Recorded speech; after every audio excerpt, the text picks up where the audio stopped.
we're just getting started on a project that's already got a lot of character, some great plants growing in here, but we've got an erosion problem on this slope.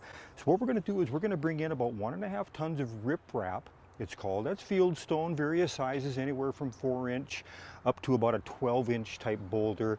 So that's going to help us solve that problem where this soil just keeps washing out.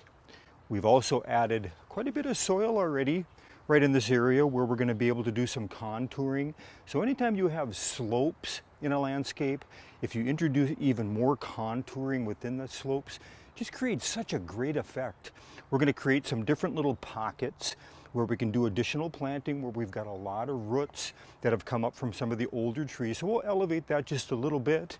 There's always quite a bit of prep work involved in a little project like this. We're going to take some of this soil away from this existing edging right here and create a lip. So if that rock is going to go there, it's got a little support on the side, as well as mulch. We don't want to put that mulch suspended up above that edging there, because if this is a heavy rain point and we are getting that erosion, we're going to do that contouring on and off where we get an elevation and a slope, an elevation and a slope. So make sure you just dig out some of that soil to create that little lip.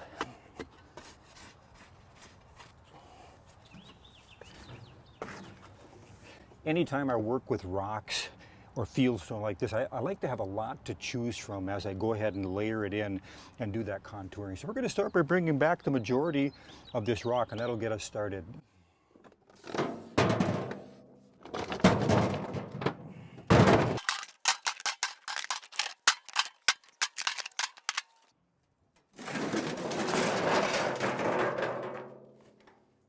It's a bit of an art to get the rock in place. It has a natural feel and look to it, and it's not always easy.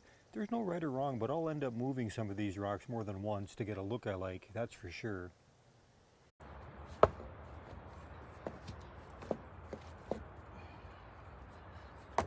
So the riprap has solved our erosion problem. You can see we've got quite a bit of rock that goes all the way along the fence down here, but does not continuous.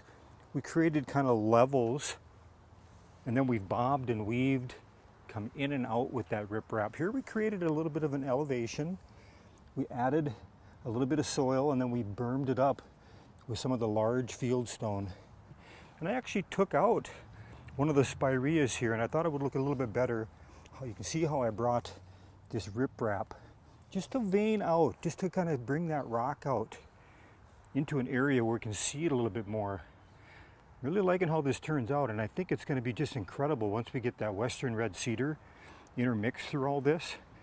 This is a bed that we're not too much involved in. The homeowner has already put in quite a few annuals. We'll put some of that mulch down here. We created a little bit of some interest with fieldstone back in this corner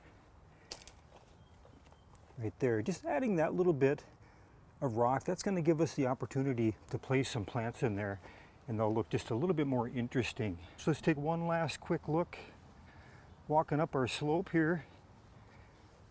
See if we missed any areas with that riprap. But boy, what an enjoyable project. Not too hot today.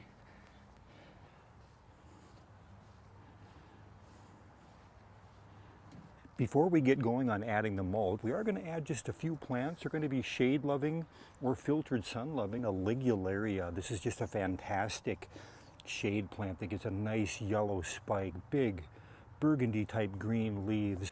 We've also got over here a Jacob's ladder that we just got in the ground. Look at that variegated foliage. And a columbine. That's a plant that'll do well in a pretty deep shade area as well as full sun, so very adaptable. I like to add the mulch to the wheelbarrow, and we'll just be grabbing it by our hands. Makes it a lot easier to work with than out of a bag.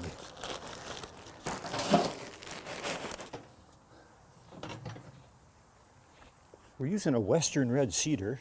We'll just grab little handfuls like this. Since we've got a lot of plants to work around, I try to start on the areas furthest back so I'm not walking on the mulch.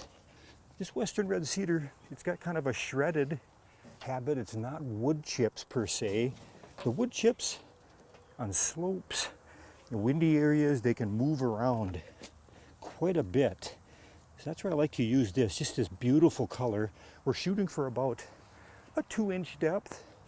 You don't really want to go over 3 inches. That gets to be a little bit too thick. You can actually create an impervious layer on the bottom side of that mulch if you start getting up into 5 and 6 inches deep. So no reason to go more than a couple inches deep.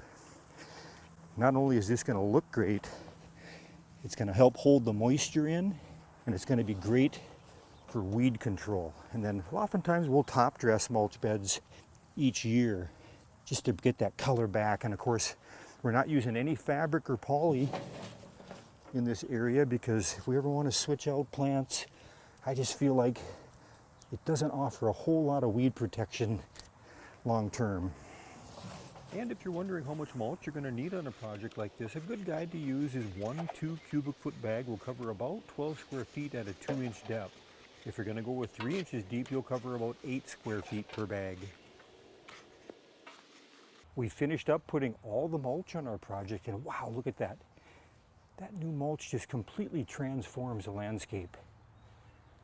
Brightens it up, covers up those weeds, makes it look brand new. And as we work our way down the slope here, we've got what looks to be like a couple of Annabelle hydrangeas on the right. It takes a little extra time to top dress that mulch in between all those annuals, but I sure love how it looks now.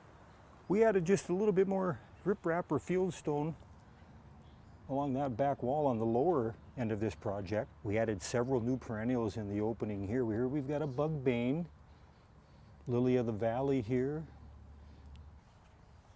We work our way through here. There's some existing hostas just sticking out now as just brand new for us. What a difference.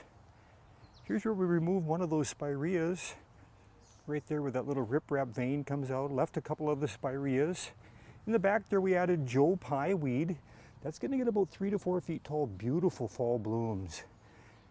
Down here we've got prairie smoke. Incredibly interesting flower in the spring. And back up into the shade garden here. Here we added a bleeding heart. Back in here, a companion to an existing bleeding heart.